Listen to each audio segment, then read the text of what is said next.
High in the mountains, a village has endured relentless attacks from an S-rank Fenrir, forcing them to spend every last bit of their savings to hire an S-rank party for its defeat. The Flaming Dragon Fang members stand among the world's strongest adventurers, each boasting their own unique abilities. But Kurt, who ducks behind a wall, desperate to avoid injury. Yet, the moment the Fenrir appears, it targets Kurt first, sending him flying through the air. As he crashes down, the rest of the party prepares to engage in battle. Gulnova, the leader, instructs Bandana to hold the beast down, so she pulls out her wire and wraps it around the Fenrir.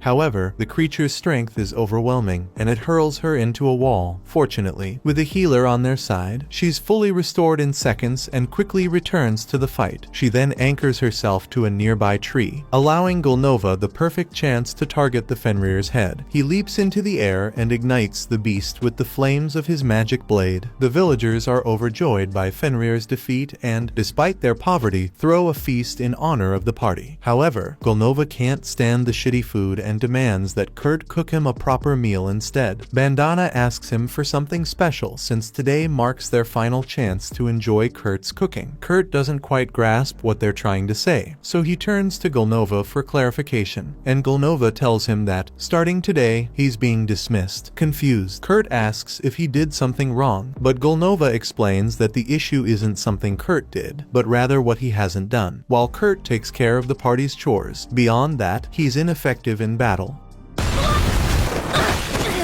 And since a party can only consist of 4 members, if they want to grow stronger, they have to replace Kurt with a powerful mage, someone capable of holding their own in combat. Kurt pleads with them to let him stay in the party, but Gulnova kicks him in the stomach because he is sick of listening to Kurt's whining. They don't need him anymore, and that's final. The following day, Kurt sets off from the village alone, with no destination in mind and empty pockets. After some time, he reaches the city of Samala, now down to his last few coins, desperately in need of work. Spotting a work agency, he figures it's worth a try and steps inside, where the receptionist welcomes him. She asks whether he's there to hire help or seek employment himself. When Kurt explains he needs a job, she tells him there's an interview and aptitude test required before anything else. She requests some basic information: his name, age, and hometown, so he responds that he's Kurt Rockhands, 15 years old, and he is from Haste Village in the Sheen Mountains. Kershal is surprised, having never heard of a village in those mountains, but she moves on and inquires about his work experience. Kurt explains that he was part of Flaming Dragon Fang, though his role was limited to simple chores, and he was just suddenly fired. Kershal is taken aback when she learns that Kurt was once a member of an S-rank party, and even if his contributions were minimal, just having that party's name listed on his application will definitely boost his chances of landing a new job. Kurt is relieved to hear that, and now the only thing left is to complete the aptitude test so Kershal can assess his strengths and weaknesses. In this world, aptitudes are divine gifts bestowed by God, and if Kurt's fortunate, he might uncover a hidden talent today. These aptitudes are ranked from G rank all the way up to triple S rank, and the gap between each level is massive. Someone with a D rank sword skill would struggle just to swing a blade, while someone with an A rank sword skill could effortlessly cleave a rock in two. Kurt can't wait to discover if he has any hidden talent, but his excitement quickly fades when he sees that every combat skill on his sheet is ranked at the lowest possible level G rank. It's clear he'll never qualify for a combat job, crushing his hopes instantly. However, Kershal reassures him that he might still excel in a trade skill, like alchemy or blacksmithing. There's just one problem: the technician who administers those tests is away right now, so Kurt will need to return next week for his evaluation. Kurt tells her he won't last that long because he doesn't have enough money to hold out until then, so he really needs to find a job today. Kershal understands Kurt's situation, so she asks him to try lifting one of those sandbags over there. Kurt gives it a shot, and as he puts his hands on the bag, he gets a strange sensation, almost like the sand drained a bit of his mana. Anyway, he lifts the bag, and since he is strong enough to do that, Kershal thinks he should be able to handle construction work. Kershal explains that the Margraviated of Tacon is actively looking for laborers to assist with rebuilding the city walls with her recommendation letter. Kurt should have no trouble securing a position there. Thankful for her assistance, Kurt doesn't waste any time and sets off right away to present himself to the Margraviate. Short later, the manager reads Kurt's letter asking to work there, but Kurt's body is not strong enough to handle construction work. Still, since he's short on workers, so he decides to give Kurt a shot. He tells him to mix up some cement and use it to repair the wall, and his pay will depend on how much he gets done. The manager says he'll be back later to check on his progress, warning Kurt that if he hasn't used at least half a barrel of cement in the next 3 hours, his pay is going to be low. Kurt feels the urge to ask a question, since the manager never brought up anything about infusing mana into the cement to make it stronger, but he chooses to keep quiet, assuming it's probably something everyone is expected to know. Even so, he's surprised that the daily quota is just half a barrel of cement. It feels far too simple. So, Kurt makes up his mind to use as much cement as possible before the manager comes back. When the manager returns, he's stunned to see that Kurt has already finished an entire section of the wall. Kurt apologizes, saying he could have done more, but he ran out of cement halfway through. The manager can hardly believe it. Kurt actually repaired over a third of the western wall. Curious, he asks how Kurt even reached the top, and Kurt casually explains that he just tossed the cement up there and used a stick to smooth it out. Under normal circumstances, the manager would accuse Kurt of lying. Such a claim seems impossible. Yet, since Kurt clearly made it happen, there's no denying he's telling the truth. Curious, the manager asks how long Kurt intends to stay, and when Kurt replies he only needs the job for a week, the manager feels relieved. He informs Kurt that he's already done plenty for one day and can head home now, since he doesn't have enough coins on hand to cover the full payment. He hands him a small pouch of money and promises to send him the rest through the guild. Kurt is stunned, as even the small pouch holds more money than he ever could have earned during his time with the hero party. Over the next few days, he keeps putting in steady work repairing the wall until, out of nowhere, the manager informs him that he's being let go. Confused, Kurt asks for the reason, and the manager explains that the wall repairs were intended to provide employment for people living in poverty. But Kurt is so efficient that if he continues working, there won't be any jobs left for the others. He doesn't hold any hard feelings toward Kurt or anything like that, but based on what he's witnessed, Kurt's ability is easily double S rank, maybe even triple S rank, so he believes Kurt would be much better off working somewhere else. He hands Kurt the remainder of his payment as compensation for the sudden dismissal and then walks away. However, Kurt completely misreads the situation and assumes the manager simply wanted to let him go because he was an awful worker. He heads back to the agency and meets with Kershel to tell her he got fired, and it's still going to take a few days before Kurt can have his trade attributes appraised. Just then, they hear a commotion over at the front desk, and it looks like a girl is trying to recruit someone. But the receptionist at the desk tells her that no one would agree to work under such terrible conditions with what she's offering. Even so, the girl keeps pressing the receptionist to find someone, and she's starting to draw attention with the commotion she's causing, prompting Kershel to step in and see what's going on. Her coworker explains that the girl is looking to hire a miner to dig through an unexplored mountain, but she refuses to provide any upfront payment, insisting she'll only pay if the excavation ends up being successful. Kershel agrees no one would ever agree to those terms, so she tries to convince the girl to hire investors to develop the mine. But the girl says she can't do that because if she doesn't pay the taxes by the end of the week, they'll empower her mine. Just then Kurt walks up and says he is willing to take the job after all. Back in his village, he used to help with the mine excavation, so he has a decent amount of experience. Kershel questions whether Kurt truly wants to accept this job, warning him the girl's proposed contract might leave him completely unpaid. Before Kurt can answer, the girl interrupts, admitting she'd actually hoped to recruit a muscular dwarf rather than a scrawny boy. She'd feel guilty assigning such work to Kurt, but any dwarf would demand at least 10 silver upfront, so since the girl doesn't have that much money, she reluctantly agrees to hire Kurt instead. As Kurt and the girl leave, Kershel feels bad for letting him take that job because it probably isn't worth the time. Honestly, she thinks Kurt would be better off working in a brothel. While she's daydreaming about Kurt, her coworker gets her attention and tells her that a bank transfer just came through. Apparently, it's the remaining money the manager promised to send to compensate for all the work Kurt Kurt did on the wall, and Kershel was expecting a couple silver coins, but it's actually a check for 200 gold, and that's a lot of money. The revelation that Kurt earned so much leaves her so stunned, she trips over the sandbags on the floor. Her friend quickly warns her to be cautious. These aren't ordinary sandbags, but specialized tools for measuring mana capacity. They're designed to get heavier when touched by someone with substantial mana reserves. Most ordinary people don't affect them at all, which is why Kershel can lift one without trouble. But then she recalls how Kurt had struggled painfully to move the same bag just days earlier, making her question whether he's really as average as he seems. Meanwhile, Kurt and Ulyssia are walking into the forest to get to her campsite. But when they get there, Kurt is a little concerned because there's only one tent. Ulyssia says the tent is big enough for the two of them to sleep together, but Kurt says he'd never be able to go to sleep if he's lying next to a cute girl like her. After hearing Kurt call her cute, Ulyssia gets upset because she thinks he's just trying to flatter her. But Kurt says he really does think that she's as cute. Ulyssia realizes that Kurt was being completely sincere, so she hands him a potato for dinner. It's nothing fancy, just a plain boiled potato, but it's been so long since anyone has prepared a meal for him that he truly values the gesture. He's also thankful that Ulyssia is sitting down to eat with him, especially since his former companions from the hero party never allowed him to share the same room with them during meals. Later that night, Kurt and Ulyssia go to bed, but Kurt is having a hard time sleeping because Ulyssia went to bed in her underwear. He will never be able to go to sleep around her, so he decides to leave the tent for the night and sleep outside. Once Kurt leaves the tent, Ulyssia opens her eyes because she was just pretending to fall asleep. She intentionally went to bed in her underwear to see if Kurt was the kind of person to assault her in her sleep, but now she knows he's a good guy. The following day, Ulyssia steps out of the tent and spots Kurt sleeping by a tree, which makes her feel a bit guilty for making him sleep outside. But then she notices that her jacket has been fixed. Kurt wakes up shortly after, so she asks if he's the one who fixed it, and he confirms that he is. She's genuinely impressed by his sewing skills and starts to question whether he's actually going to be any good at mining. But at this point, it's too late to find a replacement, so they might as well get started. Kurt asks Ulyssia if she has decided on a location to begin mining yet, but she was just going to dig in random locations and pray to find some valuable ores. Kurt tells her she'll never find anything if she searches like that, and he happens to know a much more efficient way. He takes Ulyssia to a section of the mountain, and after looking around for a bit, he finds a rock full of gemstones. Ulyssia is stunned that he discovered it with such ease, but within minutes, Kurt has managed to find every single gemstone in this part of the mountain. She can scarcely believe it. If she sells all these gems, her debt could finally be paid off. However, Kurt informs her that she can't sell them. Ulyssia understands his point, since Kurt was the one who located all of them, meaning he's entitled to the profits. But that wasn't his intention. He simply meant that the gems would be worth far more if he first transformed them into magic crystals. Kurt is right about that. But Ulyssia says there are only 10 mages in the entire kingdom who are skilled enough to turn gems into magic crystals. But while she was saying all that, Kurt just finished turning a gem into a magic crystal. Ulyssia is too stunned to speak because not only did Kurt create a magic crystal, but he did it instantly when even the most experienced mages spend at least an hour to make a single magic crystal. Once Kurt finishes converting all the gems into crystals, he agrees to let Ulyssia take them to sell, so she sets off while he remains on the mountain to take care of a few things he still wants to complete. Ulyssia makes her way to the city's customs agency and informs them that she plans to sell some magic crystals in the royal capital. However, since magic crystals are extremely valuable, the knight on duty asks where she obtained them. Not wanting to reveal any details, she simply flashes her royal family emblem, putting an end to his questions. This is somewhat of a bluff, considering she stopped working for the royal family some time ago, and they simply forgot to revoke her emblem, but it works nonetheless. The customs agent lets her use the teleportation circle to travel to the capital. Once she arrives, she makes her way to the shop of an old friend and tells Mimiko that she's got some magic gems she wants to sell. Mimiko takes a glance at the crystals, and at first, they don't appear to be anything particularly valuable. But after examining them more carefully, she realizes they contain 10 times the usual amount of mana, making each crystal worth 10 gold. Ulyssia is left speechless, especially since Kurt handed her 50 of them. Without much fuss, Mimiko casually hands her a pouch containing 500 gold coins. However, before Ulyssia departs, Mimiko has 2 important conditions. First, she insists that Ulyssia must agree to exclusively sell such crystals at her shop. After all, allowing such potent crystals to spread freely without oversight could lead to catastrophe. Second, she demands to know the identity of the person who crafted these crystals. Ulyssia accepts the first condition, though she explains that she can't reveal the name of the crystal's creator to Mimiko not without getting his permission first. Since Mimiko serves as a court mage for the royal family, she attempts to leverage her authority, demanding that Ulyssia hand over the mysterious mage's details. But Ulyssia no longer works under the crown, meaning she has no duty to follow Mimiko's orders. Mimiko quickly understands that Ulyssia won't reveal Kurt's details, so she settles for requesting one thing: that Ulyssia ensures he doesn't leave for another country. Additionally, she has an offer. If Kurt agrees to work for the royal family, Mimiko is ready to bestow upon him the rank of count, along with unrestricted privileges to use the royal research laboratory and enjoy all its advantages. Ulyssia then departs from Mimiko's shop, and the following morning she makes her way back to the mountain to reunite with Kurt. However, she's stunned to discover that Kurt managed to build an entire house in just a single night. Putting that aside, Ulyssia mentions that one of her friends is interested in hiring Kurt as a royal mage. If he agrees to take the role, he would be granted noble status, ensuring a generous salary along with various perks. Despite this, Kurt struggles to accept that such a prestigious opportunity is being presented to him. Though Ulyssia insists the offer is completely real, she presses him about his decision, but Kurt responds that he intends to refuse. Ulyssia is shocked by his response, as most people would eagerly seize the chance to become a royal mage. However, Kurt feels unworthy of a position that elevates him above others, and he still dreams of returning to his old role as the Flaming Dragon's chore boy, even if that means begging them to take him back. Speaking of the Flaming Dragon, they're currently getting completely wrecked by a tree monster. For some reason, Golnova can't use his fire magic, so he turns to Marlefis, begging her to heal him. She's been attempting to do so for a while now, but her healing magic just isn't functioning like it normally does. Frustrated, Golnova tells the new recruit to cast some fire magic and deal with the tree, but the new guy doesn't even know how to use fire magic. Plus, that was always Golnova's job in the first place. Without Kurt around to keep things running smoothly, the party's teamwork has completely fallen apart, and Bandana is the only one who seems to notice just how badly they're falling to pieces. Returning to Kurt, his current task is still assisting Ulyssia with gem mining, and he mentions that he found a good gem yesterday, so he'll be able to get a lot more for her. Ulyssia appreciates his eagerness, but she's a bit worried that Kurt might be exhausted after all the work he did the day before. Still, he tells her not to be concerned since he managed to get 6 hours of sleep last night. Ulyssia is taken aback by that and starts doing some quick mental calculations, trying to figure out how Kurt was able to build an entire house and still get 6 hours of sleep. But Kurt misreads her reaction, thinking she's upset that he slept too long. So he apologizes and promises to work harder to compensate for his laziness. At some point, Ulyssia really needs to explain Kurt's incredible strength to him, but she has no clue how to even bring it up. So instead, the two of them just head out to continue mining. Kurt leads Ulyssia to the area he discovered, and while it appears to be just a normal part of the forest, he tells her she should be able to uncover some quality gems here. He does warn her, though, not to dig beyond 50 meters. As he begins to walk off, Ulyssia asks where he's going, and Kurt tells her that he's headed to a different mining spot, and that they'll meet up again later. By evening time, after a full day of digging, Ulyssia finally strikes gold, or rather, a massive topaz gem. She had already deposited all the gold coins earned from the magic gems into Kurt's account since he was the one who originally found them. But because she discovered this one on her own, she plans to use the the profits to pay off her taxes. She figures she could probably persuade Kurt to turn the gem into a magic one to earn even more money, but ultimately decides against it. She doesn't want to exploit Kurt's generosity by pushing him to do more. Thinking of Kurt, Ulysses decides to check on his progress, and given what she's seen from him before, she expected him to overdo it, but even she wasn't prepared for him to have constructed an entire tunnel system in just 8 hours. Eventually, Kurt emerges and tells her that he only managed to find a small amount of the specific gem he was searching for. The rest of gems he dug up was just a pile of worthless rocks, which he plans to throw away once he's finished. Curious, Ulysses takes a closer look into the cart stones, and something about them catches her eye. They look far too polished to be mere rubble. She asks Kurt what they are.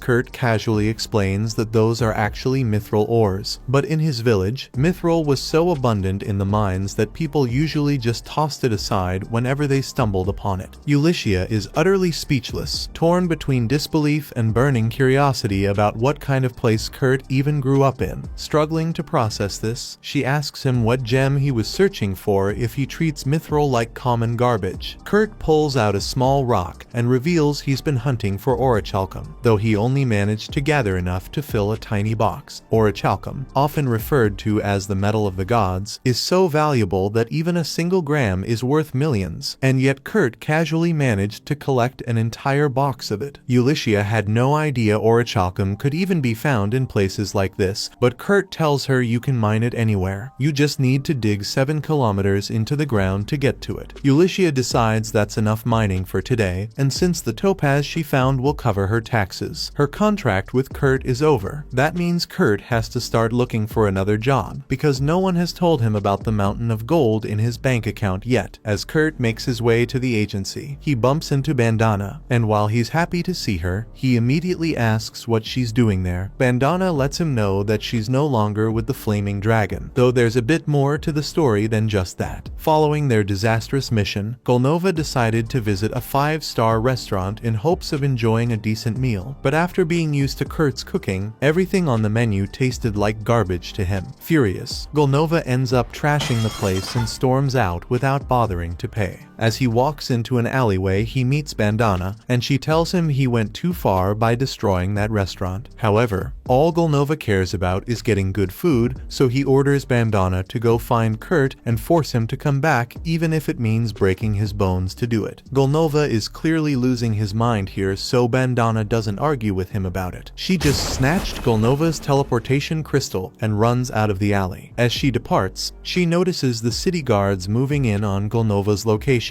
and without his teleportation crystal, there's no doubt he'll be arrested for what happened at the restaurant. On top of that, Marlefus was summoned away by the church, meaning the Flaming Dragon party is officially finished. While she omits most of the details about Golnova losing control, Kurt is upset to learn that Flaming Dragon has disbanded after all. This means he can no longer rejoin, but Bandana can't grasp why he'd even want to return in the first place. Kurt clarifies that he owes a lot to Golnova, and since he's still completely unaware of what a jerk Golnova actually was, he's genuinely upset that he won't get the chance to work with him again. Bandana, however, never really cared about Golnova. To her, he was just part of the cover story, so she could keep watching Kurt. Anyway, since Kurt was already heading to the agency, Bandana figures it's safe to assume he's job hunting, and if that's true, then she's got just the thing for him. One of her friends has been needing an extra pair of hands around her workshop lately, and it should be a pretty solid job, especially since this friend happens to be an 8-layer master. There are only 15 8-layer masters in the world, and they are all incredibly important, so their influence is on par with that of a viscount. Bandana asks Kurt if he wants to accept the job, and he says he'd love to, so she hands him a map and sends him on his way. Eventually, Kurt arrives at the 8-layer master's workshop. Though he's slightly confused, the place looks just like an ordinary house to him. He knocks, and a small elf girl answers the door. At first, Kurt is taken aback, since he never expected the 8-layer master to be such a young girl, but Michelle quickly clarifies that she's actually the master's assistant. Hearing that, Kurt explains he's there about the job, and Michelle lights up at the news she could really use all the help available. She brings Kurt into the kitchen kitchen, and the moment he steps inside, he's hit by the awful stench lingering in the air. Michelle apologizes for the mess, explaining that the master has been keeping her so busy that she hasn't had any time to clean up properly. Just then, the master calls out for Michelle, so she hurries off, asking Kurt to lend a hand tidying up the kitchen. Kurt feels a bit let down, since he was hoping to assist the 8-layer master directly, but cleaning up is an easy enough task for him, so he rolls up his sleeves and gets to it. 30 minutes later, Kurt has cleaned the entire kitchen and Michelle didn't really tell him what he's supposed to do next, so he starts wandering the halls looking for her. He finds a door in one of the corridors, so he knocks on it, and a girl inside tells him to come in. However, when Kurt enters, he sees the girl practically naked. He gets flustered and apologizes for the intrusion, but she doesn't seem bothered by Kurt seeing her like this. Kurt mentions that he's searching for Michelle, and the girl responds by saying that Michelle is downstairs in the basement. As Kurt is about to head off to find her, he catches sight of a dark mark on the girl's abdomen. Recognizing it as a curse, he asks if he can examine it more closely. The girl agrees, and Kurt steps up to her and begins inspecting the cursed area with his hands. Curses like this typically damage the internal organs near the affected region, which would make eating extremely difficult. However, it turns out her stomach is still unharmed, so Kurt offers to prepare some food for her. Meanwhile, Ulysses meets with Mimiko to talk about the mithril and orichalcum that Kurt discovered. This time, Kurt didn't even convert them into magic crystals, yet their worth still exceeds 50,000 gold coins, which is beginning to worry Ulysses.